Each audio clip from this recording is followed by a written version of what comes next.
Por que o futebol feminino ainda recebe menos atenção que o masculino? E não é que eles não gostam de futebol feminino. Eles gostam de futebol jogados por mulheres. Cadê os caras de coque? Cadê a turma de cabelo verde? O futebol feminino foi proibido no Brasil por quase 100 anos, sendo oficialmente aceito na década de 80, quando a lei foi revertida.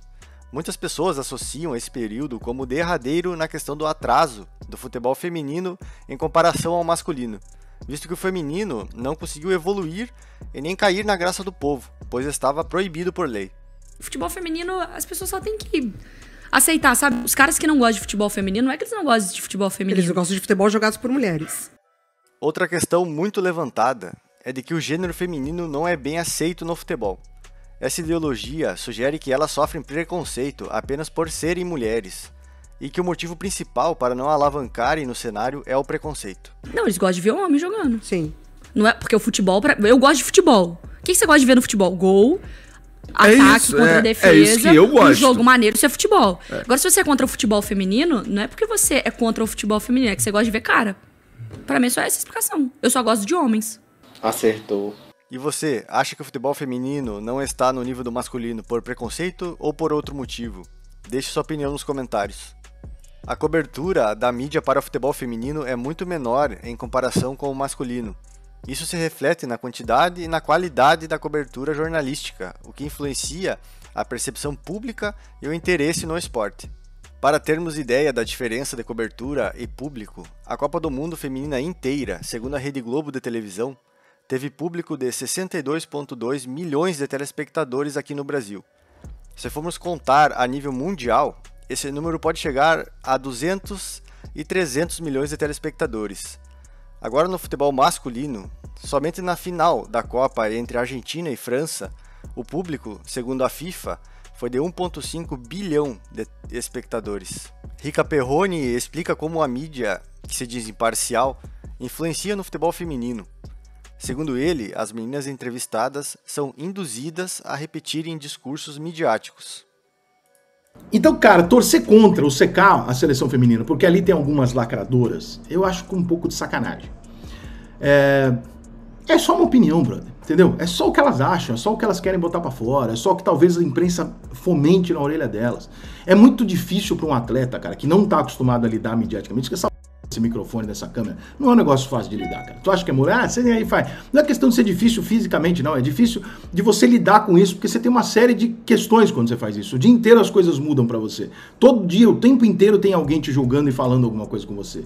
Então, você tem que ter um certo cuidado, mas você não pode perder a sua personalidade. Uma pessoa que tá lá a vida inteira treinando em praticar um esporte, ela não foi treinar lá pra isso. Então, quando ela vê 10 jornalistas chegar em cima dela, com aquele discursinho, olha, você fala pra gente, como é que foi difícil pra você que é mulher, preta, mãe solteira, gay, do Nordeste, que tem vitiligo na orelha esquerda, não sei como...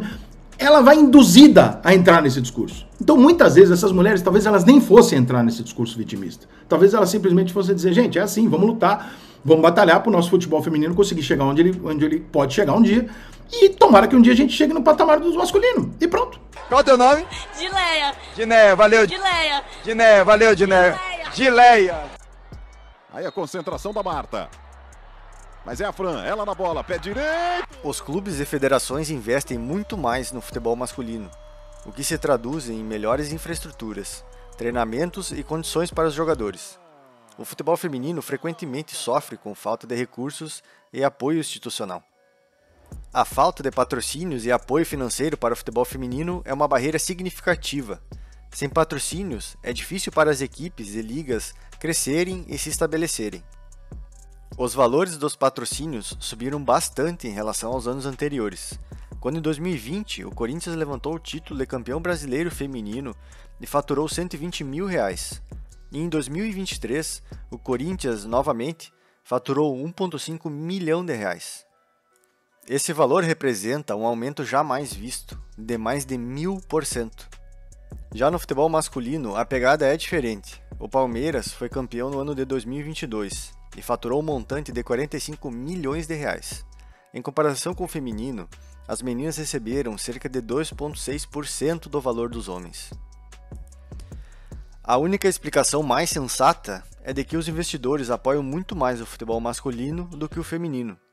Isso se dá simplesmente pela quantia de pessoas que assistem a esses jogos, sendo basicamente a audiência que é convertida em possíveis compras a produtos anunciados. Quando você anuncia para milhões, bilhões de pessoas, a sua conversão tem chances de ser muito maior do que para apenas alguns milhares. Isso é matemática e estatística básica. Hoje em dia, algumas ideologias são empurradas goela abaixo, mas no fim das contas, a realidade do mundo ultrapassa qualquer barreira imposta ditatorialmente.